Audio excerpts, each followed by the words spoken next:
ಯಶಸ್ವಿಯತ್ತ ಸಾಗಿದ ಉಚಿತ ಆರೋಗ್ಯ ತಪಾಸಣಾ ಶಿಬಿರ.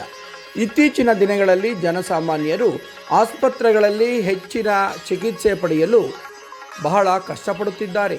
ಅದನ್ನು ನಿವಾರಿಸಲೆಂದೇ ಉಚಿತ ಆರೋಗ್ಯ ಶಿಬಿರಗಳನ್ನು ಏರ್ಪಡಿಸಲಾಗುತ್ತಿದೆ ಎಂದು ಸಮಾಜ ಸೇವಕ ಭಗತ್ ಸಿಂಗ್ ಚಾರಿಟಬಲ್ ಟ್ರಸ್ಟ್ನ ಅಧ್ಯಕ್ಷ ಸಂದೀಪ್ ರೆಡ್ಡಿ ತಿಳಿಸಿದರು. ಸುಮಾರು 200ಕ್ಕೂ ಹೆಚ್ಚು ಜನ ಶಸ್ತ್ರಚಿಕಿತ್ಸೆಗಳ ಉದ್ಯೋಗವನ್ನ ಪಡ್ಕೊಂಡಿದ್ದಾರೆ.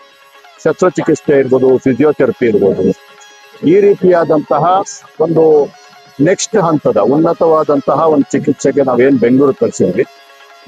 ಸುಮಾರು 200ಕ್ಕೂ ಮಿಗಿಲಾದ ಜನ ಇವತ್ತು ಬೇರೆ ಆಸ್ಪತ್ರೆ ಅಂದ್ರೆ ಬೆಂಗಳೂರಿನ ಈಸ್ಟ್ ಪಾಯಿಂಟ್ ಹಾಸ್ಪಿಟಲ್ಗೆ ಹೋಗಿ ಅಲ್ಲಿ ಉಚಿತವಾದ ಚಿಕಿತ್ಸೆ ತಗೊಂಡು ಖುಷಿಯಾಗಿ ಮರಳಿ ಬರ್ತಿದ್ದಾರೆ.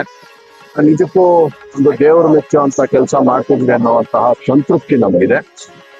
ಇನ್ನೂ ಈ ಸಂಖ್ಯೆ ಇನ್ನಷ್ಟು ಜಾಸ್ತಿ ಆಗ್ತದೆ. ಯಾಕಂದ್ರೆ ಜನಗಳಿಗೆ ಈಗಾಗಲೇ ಒಂದು ಅವೇರ್ನೆಸ್ ಬರ್ತಿದೆ. ಈ ರೀತಿ ಹೋದ್ಮೇಲೆ ತುಂಬಾ ಚೆನ್ನಾಗಿ ನೋಡ್ಕೊಂತಿದ್ದಾರೆ, ಒಂದು ಒಳ್ಳೆ ಊಟ ಕೊಡ್ತಿದ್ದಾರೆ, ಅವ್ರಿಗೊಂದು ಗೌರವಯುತವಾಗಿ ನಡೆಸ್ಕೊಂತಿದ್ದಾರೆ. ಜೊತೆಗೆ ವಾಪಸ್ ಕರ್ಕೊಂಡ್ ಬಂದ್ಬಿಟ್ಟು ಪ್ರೀತಿಯಿಂದ ಅವ್ರ ಮನೆಗಳಿಗೆ ಹೋಗ್ತಿದಾರ ಇಲ್ವಾ ಅಂತ ಗಮನಿಸ್ತಾ ಇದ್ದೀವಿ. ಇಷ್ಟನ್ನು ತಮ್ಮ ಸ್ವಂತ ಕುಟುಂಬದವ್ರ ತರ ನಾವು ಮಾಡ್ತಿರೋದ್ರಿಂದ ನ್ಯಾಚುರಲಿ ಜನಕ್ಕೆ ಒಂದು ಕಾನ್ಫಿಡೆನ್ಸ್ ಬರುತ್ತೆ.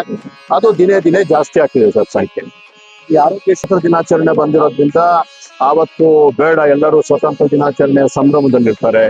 ಯುವಕರೆಲ್ಲ ಭಗತ್ ಸಿಂಗ್ ಚಾರಿಟಬಲ್ ಟ್ರಸ್ಟ್ ಆಶ್ರಯದಲ್ಲಿ ಚಿಕ್ಕಬಳ್ಳಾಪುರ ವಿಧಾನಸಭಾ ಕ್ಷೇತ್ರದ ವಿವಿಧ ಸ್ಥಳಗಳಲ್ಲಿ ಉಚಿತ ಆರೋಗ್ಯ ಶಿಬಿರಗಳನ್ನು ಆಯೋಜಿಸಲಾಗುತ್ತಿದ್ದು, ಅದರಂತೆ ಚಿಕ್ಕಬಳ್ಳಾಪುರ ನಗರದ ಒಕ್ಕಲಿಗರ ಕಲ್ಯಾಣ ಮಂಟಪದಲ್ಲಿ ಆಯೋಜಿಸಿದ್ದ ಉಚಿತ ಆರೋಗ್ಯ ಶಿಬಿರದಲ್ಲಿ ಮಾತನಾಡಿದ ಇವರು, ಡಿಬ್ಬೂರಿನಲ್ಲಿ ಒಂದು ಆಯೋಜನೆ ಮಾಡಕೊಳ್ತಿದ್ದೀವಿ. ಈಗಾಗಲೇ ಅದರ ಎಲ್ಲಾ ಸಿದ್ಧತೆಗಳು ನಡೀತಾ ಇದೆ.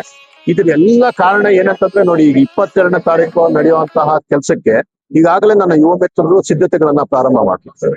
ಸೊ ಇದು ನಿಜವಾದ ಒಂದು ಟೀಮ್ ವರ್ಕ್ ಅಷ್ಟೇ. ನಾನು ಯಾವಾಗ್ಲೂ ಹೇಳೋದು ಅದನ್ನೇ, ನನ್ನ ಹಿಂದೆ ಇರುವಂತಹ ನೂರಾರು ಸಹೃದಯ ಯುವಕರು ಮತ್ತು ಹಿರಿಯರು ಏನಿದ್ದಾರೆ ಅವರಿಗೆ ಎಲ್ಲ ಶ್ರೇಯಸ್ಸು ಸಲ್ಲಬೇಕು ಅನ್ನೋದು ನನ್ನ ಭಾವನೆ.